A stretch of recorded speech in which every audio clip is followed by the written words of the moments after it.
Hello everyone, मैं Anita Thakur. Welcome to my YouTube channel. और आज हम लोग पढ़ने वाले हैं class 11th political science chapter 7। हम लोग डिस्कस कर रहे थे फेडरलिज्म। तो आज हम लोग उसका थर्ड पार्ट जो है वो डिस्कस करेंगे, जिसमें हम लोग पढ़ेंगे important provisions that create a strong central government. मतलब कि कुछ ऐसे प्रोविजंस कॉन्स्टिट्यूशन ने बना रखे हैं जिसके अकॉर्डिंगली सेंट्रल गवर्नमेंट को ज़्यादा पावरफुल माना जाता है as compare to state government. Clear है?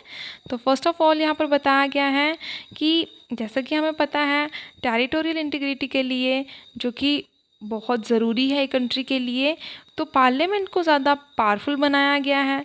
तो पार्लियामेंट को कौन कौन सी पावर्स दी गई हैं? पॉलिटिकल मतलब पार्लियामेंट को पावर दी गई है कि वो क्या कर सकती है, किसी भी स्टेट को न्यूली फॉर्म कर सकती है, किसी भी स्टेट को सेपरेट कर सकती है उसकी टेरिटरी को, और किसी भी स्टेट की टेरिटरी को मतलब किसी भी स्टेट के नाम को चेंज कर सकती है। वो एक या दो स्टेट्स को इकट्ठा भी कर सकती है, दो या दो से ज़्यादा स्टेट्स को मतलब ज्वाइन कर सकती है, या फिर वो मतलब अलग भी कर सकती है।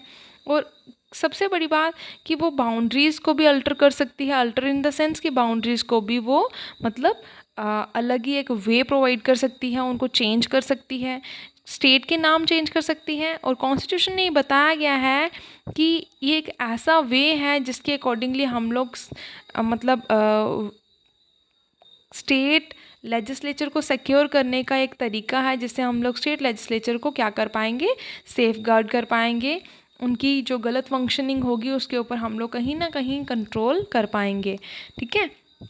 उसके बाद कॉन्स्टिट्यूशन के अकॉर्डिंगली कुछ इमरजेंसी प्रोविजंस प्रोवाइड करे गए हैं, कुछ बहुत ज़्यादा पावरफुल इमरजेंसी प्रोविजंस प्रोवाइड करे गए हैं, जिसके अकॉर्डिंगली फेडरल पॉलिटी में क्या होता है कि सेंट्रल गवर्नमेंट को ज़्यादा पावर्स प्रोवाइड होती हैं कि अगर एक बार इमरजेंसी डिक्लेयर्ड हो गई, दैट मीन्स कि उसमें किसी भी तरह की स्टेट गवर्नमेंट की कोई भी मतलब हम लोग बोल सकते हैं डिस्कशन वहाँ पर नहीं होगा। ठीक है?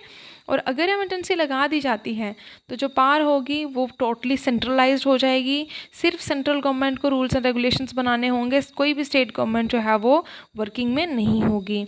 तो पार्लियामेंट जो है वो क्या करता है, उसके पास पावर होती है कि वो लॉज बनाए, और कौन से सब्जेक्ट्स के अकॉर्डिंगली वो लॉज बनाते हैं।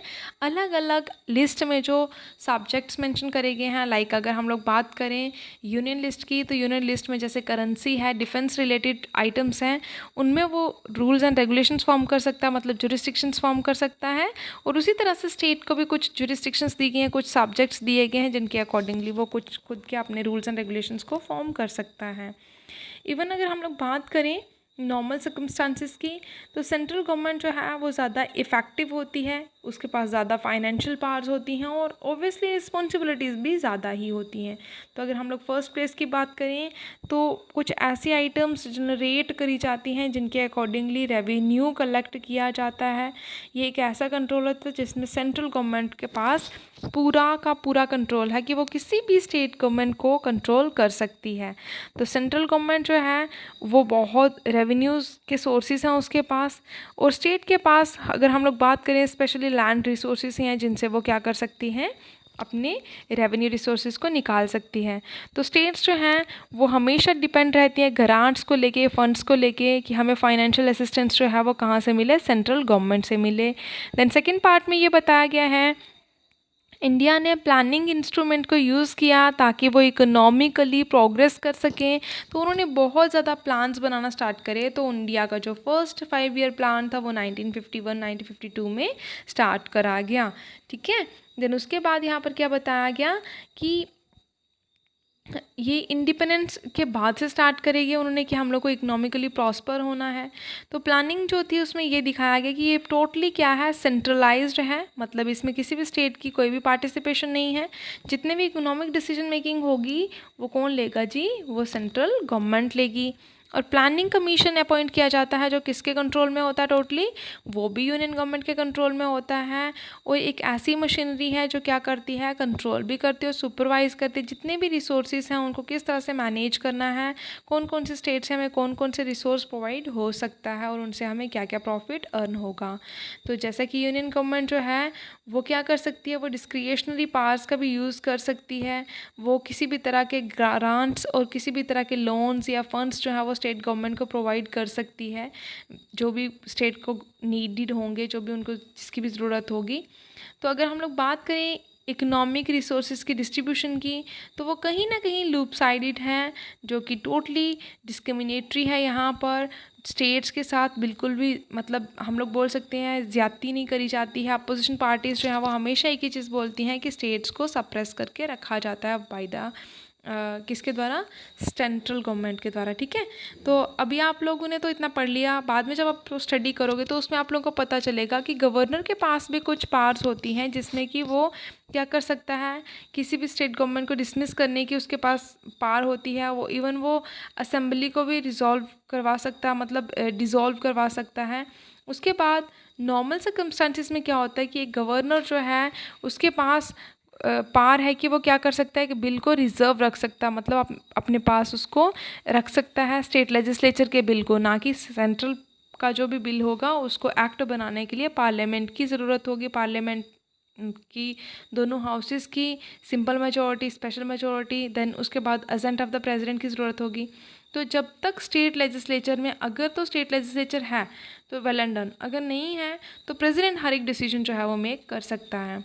उसके बाद यहाँ पर बताया गया है सेंट्रल गवर्नमेंट स्टेट्स को ये अपॉर्चुनिटी देती है कि वो अपनी लेजिस्लेशन को डिले भी कर सकते हैं और बिल्स को दोबारा एग्जामाइन भी कर सकते हैं और उनको प्रॉपरली वीटो भी कर सकते हैं, जो कि किसके पास होती है वीटो पावर्स, प्रेसिडेंट के पास होती हैं। नेक्स्ट यहाँ पर बताया गया है ओकेजनली अगर हम लोग बात करें, जब एक सिचुएशन अक्कर हो जाए कि हाँ किसी जगह पर डिमांड हो रही है, तो उस डिमांड के अकॉर्डिंगली, उस नीड के अकॉर्डिंगली सेंट्रल गवर्नमेंट को क्या करना पड़ता है, कुछ लेजिस्लेशन बनानी पड़ती है, मतलब कुछ लॉज बनाने पड़ते हैं उसी मैटर के अकॉर्डिंगली, चाहे वो स्टेट लिस्ट से क्यों ना बिलोंग करता हो। ठीक है, उसके बाद एक चीज़ तो ये पॉसिबल है कि अगर किसी भी तरह की रेटिफिकेशन होती है, किसी भी तरह का कोई भी लॉ बनाया जाता है, तो मतलब उसको सबसे पहले लोकसभा में इंट्रोड्यूस करा जाएगा और उसके बाद राज्यसभा में। तो कॉन्स्टिट्यूशन में क्लियरली बताया गया है कि स्टेट्स, जो कि उसमें क्लियरली स्टेट करा गया है, बताया गया है कि एग्जीक्यूटिव पावर जो भी मिनिस्टर्स के पास पावर होती है वो क्या होंगी, वो सेंट्रल, मतलब सेंट्रल जो है वो ज़्यादा सुपीरियर होगा। स्टेट का जो एग्जीक्यूटिव होगा, मतलब सीएम होगा, गवर्नर होगा, उनके पास कम पावर्स होंगी as compare to central ministers. ठीक है, और अगर हम लोग वापस अगेन इसकी बात करें तो सेंट्रल गवर्नमेंट जो है उसने क्या किया होता है, कुछ इंस्ट्रक्शंस चूज़ करी होती हैं जो किसको देनी होती हैं, स्टेट गवर्नमेंट को देनी होती है। और state government under the supervision of central government work करती हैं। नेक्स्ट यहाँ पर बताया गया है एक आर्टिकल है जो कि कॉन्स्टिट्यूशन से उन्होंने मतलब ड्रॉ करा हुआ है, जिसमें ये बताया गया है कि आप लोग जैसे ऑलरेडी पढ़ के आया एग्जीक्यूटिव जो आप लोगों का चैप्टर था, कि जितना भी एडमिनिस्ट्रेटिव सिस्टम है, जैसे ऑल इंडियन सर्विसेज जिसमें एग्जीक्यूटिव, पॉलिटिकल एग्जीक्यूटिव और परमानेंट एग्जीक्यूटिव की बात करी थी, तो ऑल ओवर द कंट्री, मतलब पूरे इंडिया में, पूरी टेरिटरी में क्या किया जाता है, सोशल सर्वेंट्स को चूज़ किया जाता है और उनके प्रॉपर एग्ज़ाम्स होते हैं ताकि एक एडमिनिस्ट्रेशन को रन करा जा सके at the state level, at the central level. ठीक है, आईएएस ऑफिसर जो है वो एक क्या बन सकता है, कलेक्टर भी बन सकता है, और आईपीएस ऑफिसर जो है वो एज अ कमिश्नर भी सर्व कर सकता है पुलिस का, और लेकिन वो किसके कंट्रोल में होंगे, direct control of the central government.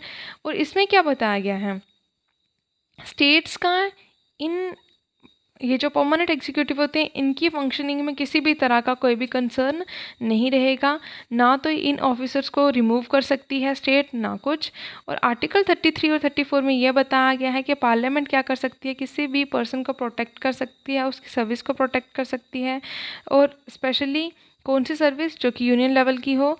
और स्टेट क्या कर सकती है, स्टेट एक्शन ले सकती है जब मटीरियल लॉ जो है उनको मेंटेन करना हो या ऑर्डर को रिस्टोर करना हो। ये प्रोविजंस जो है वो स्ट्रेंथन करते हैं यूनियन गवर्नमेंट को, मतलब यूनियन पावर जो है उसको और ज़्यादा स्ट्रॉन्ग करते हैं। और arm forces specially powers act की बात करें अगर हम लोग, तो उसमें कुछ बेसिस बताए गए हैं जिनके अकॉर्डिंगली कुछ प्रोविजंस फॉर्म करे गए हैं ताकि सेंट्रल गवर्नमेंट को ज़्यादा पावरफुल बनाया जा सके। तो ये एक्ट जो था उसकी वजह से बहुत ज़्यादा टेंशन्स क्रिएट हुई जो लोग थे और आर्म्ड फोर्सेस के बीच में। तो इतना ही है आज के लिए। Thanks for listening and may God bless you all.